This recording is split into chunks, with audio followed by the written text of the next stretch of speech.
Welcome to another section of Learning with LRC on Radio ESCA, the radio section dedicated to talking about important marketing and business subjects. I'm April, and the topic of the day is brand equity. This is a relatively modern concept which could be interesting for those people that have a PYME. Today we have a group of expert students that are studying a degree in commercial relations. They are Javier Gonzalez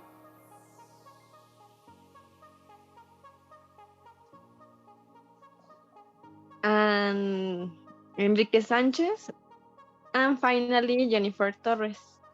This afternoon, they will join us to talk about brand equity in depth. So, to open this capsule first, let's start defining what branding equity is, maybe for our experts. It can mean one thing, but I will relate it with an example. Imagine you are walking down the aisle at the supermarket looking for a box of cereal to take home. The cereal aisle is not full of hundreds, if not thousands of types of cereal from different types to different brands. But you know that what you want is that box of Kellogg's cornflakes right at your ace level at the entrance of the aisle. There are plenty of brands of cornflakes on that ace. Some are cheaper than Kellogg's, and some may even taste better.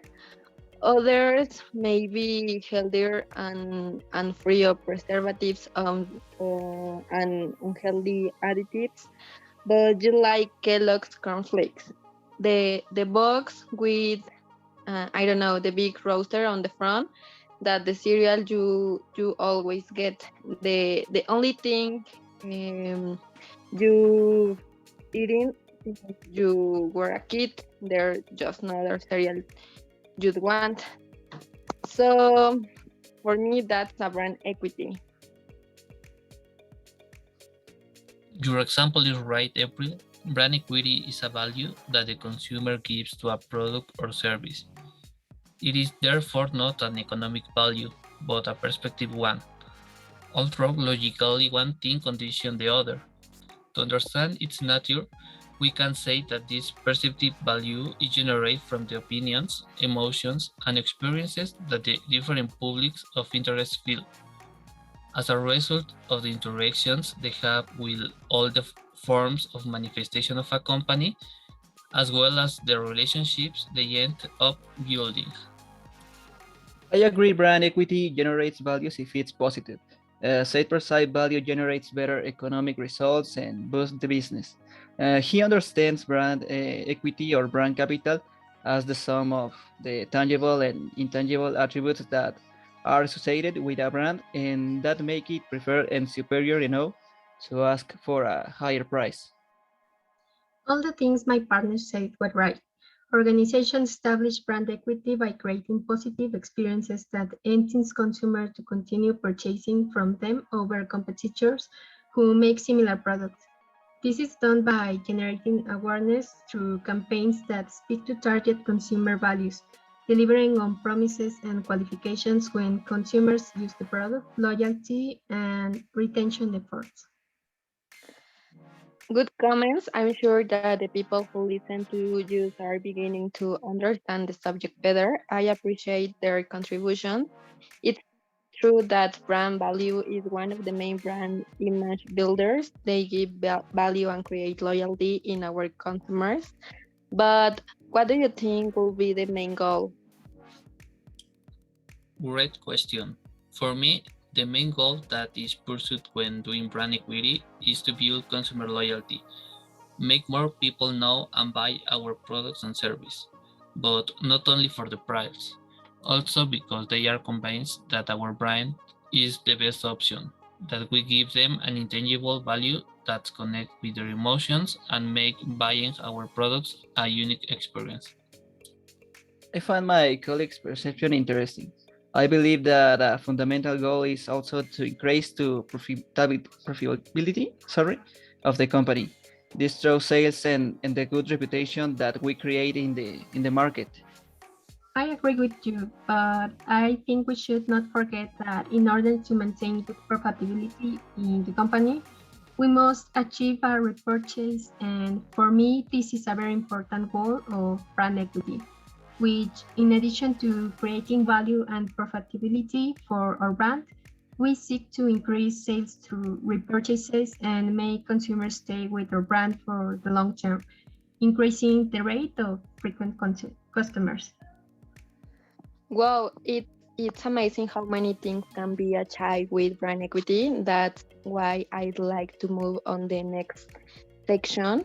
And the most important question to discuss is why for you experts is brand equity so important, and why should we give it a significant rating?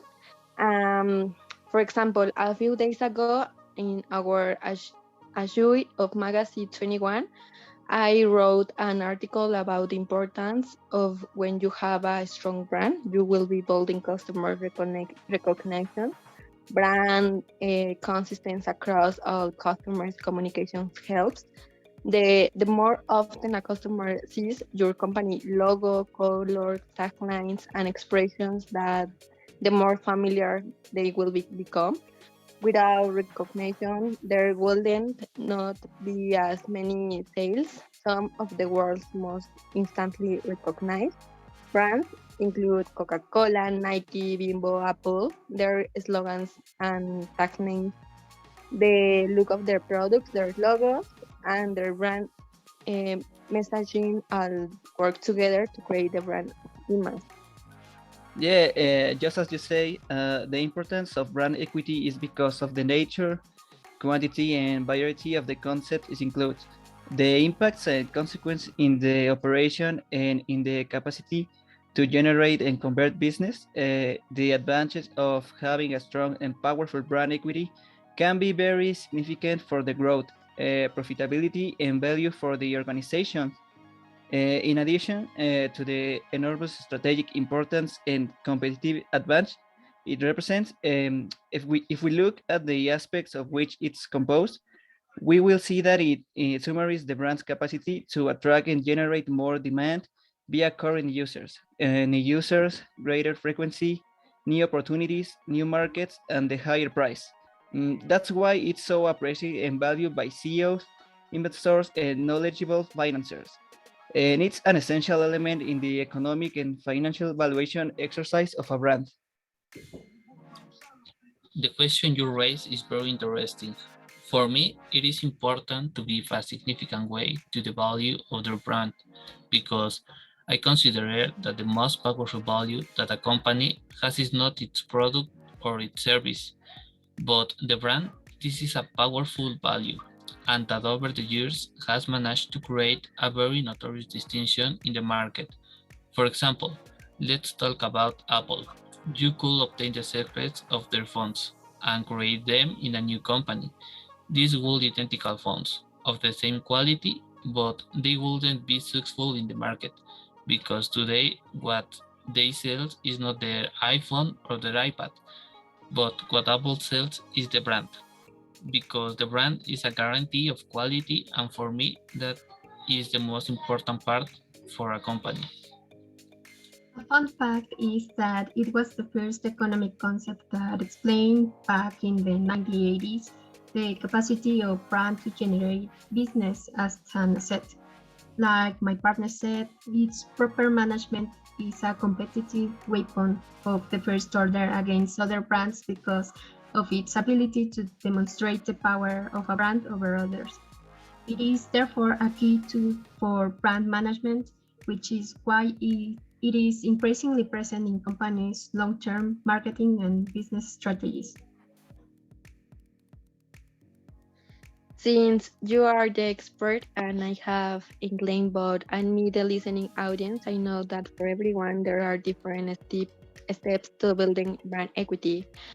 Among the little that I have learned through the study for the capsule today, for me there are six basic and essential steps The first step to build a brand is to write a set of core values that represented what I want to convey. The next step is to build brand awareness that happens over time.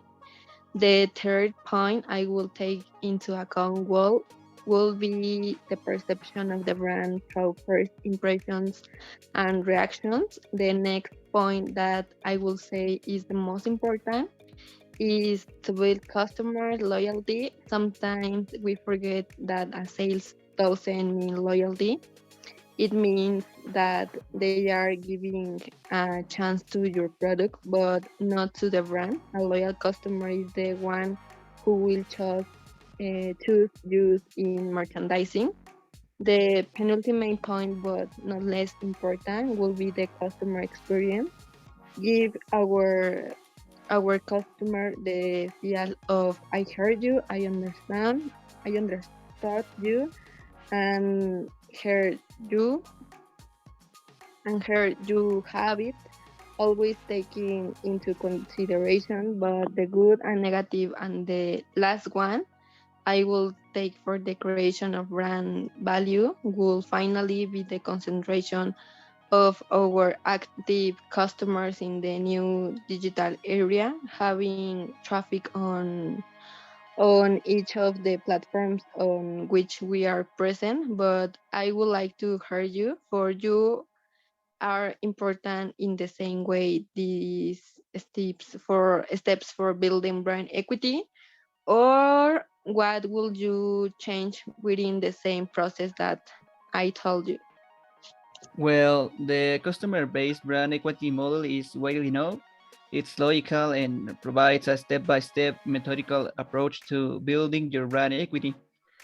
I consider all the steps to be equally important, which is why they form a process, right?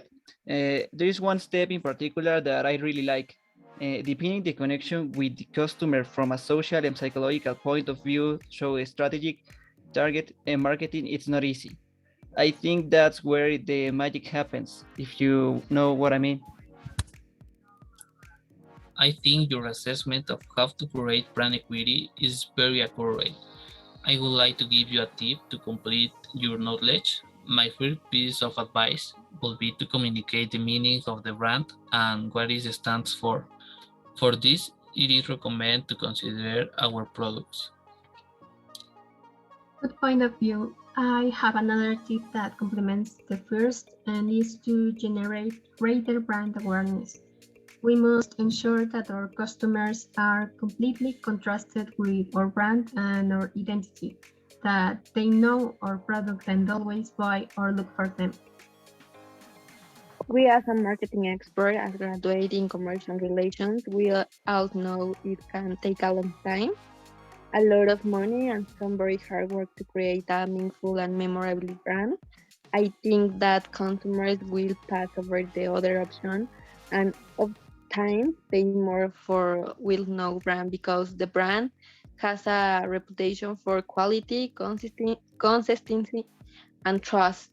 Leading brands are more than just product. They have great memories with positive feeling that people equate to quality. A great example of this will become Coca-Cola, right? As throughout the year, it has maintained the brand value in an impeccable way, making us remember that they are and will continue to be the leader in colas for all families.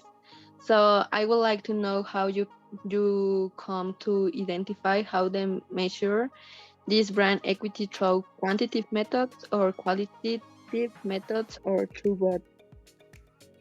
To measure brand equity, we must look for the most precise, concrete, and measurable indicators available to us in that moment.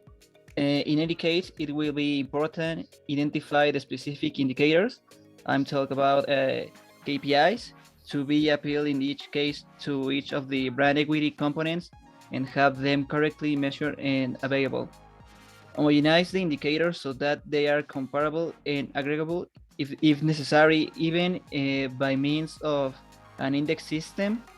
And the last, take into account and incorporate online and offline metrics, or those necessary according to the nature of the brands to be measured.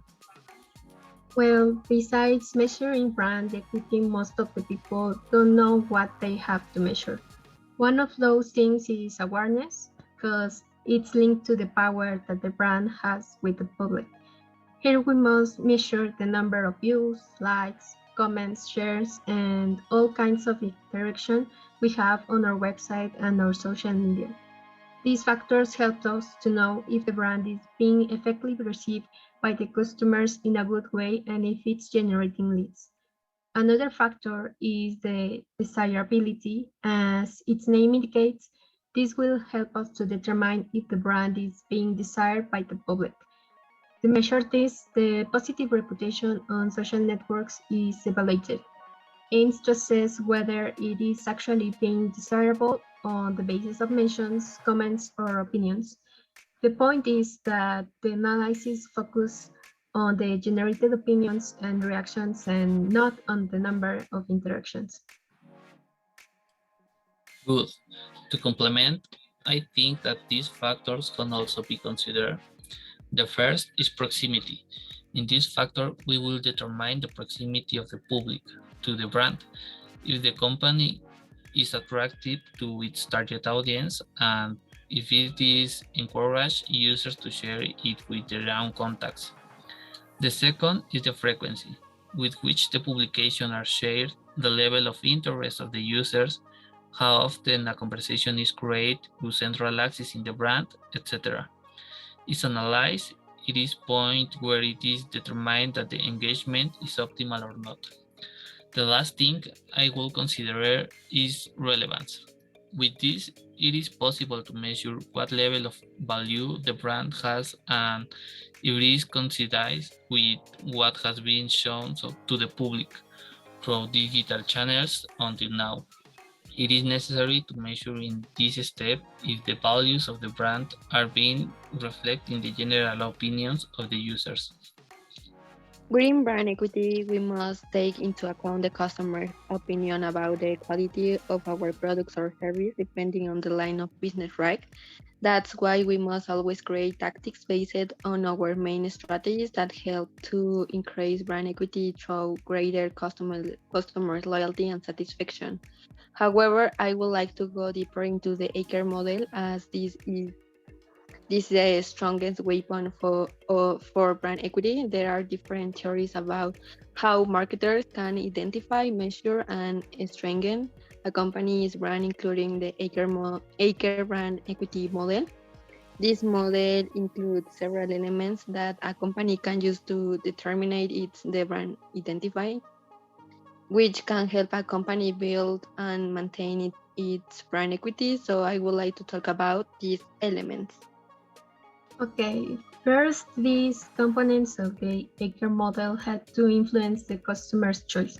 A customer will be willing to associate with a brand that offers higher quality and satisfaction. This model consists of 5 components, but I only will mention 3 of them, and my partners will mention the rest. The first of them is brand loyalty, which explains the level of loyalty that a customer shows towards a brand. The second is brand awareness, a topic that we mentioned before, which in resume is the extent to which the brand is popular in the market. And the third is perceived quality. This refers to the image of a product and its quality in the eyes of the customers. I really like your point of view. To complement, I will talk about the last 2 factors. The first one is brand associations. This refers to the level of recognition that a brand has in this product category. In order for a consumer to keep us in mind and be able to buy from us, we always need to be present at all the points of sale that we can, and we should also help the consumer to become familiar with our category and product line. On the other hand, the last point is the ownership asset, which refers to the number of patents, intellectual property rights, trademarks, etc. that owns a brand. This will help us to safeguard the identity and values of our brand and our company. Yeah, basically, this model interprets brand equity as a combination of knowledge, loyalty, and perceived equality. These assets can help a company increase the value of its product or service, which can have various benefits for the consumer. Depending on the model, we have to remember that the value of the brand can help retrieve information, influence purchasing decisions, and increase customer satisfaction. Thank you for your assistance on this section. I'm sure the public enjoy this information as much as I do. Thanks for the compliments and thank you for inviting us. I hope that this information can help someone on his or her business. Yeah, thank you very much to you. It was a pleasure to have been here. That's all for today in your section Learning with LRTs on Radio ESCAS. Thanks for tuning us and see you soon. See you.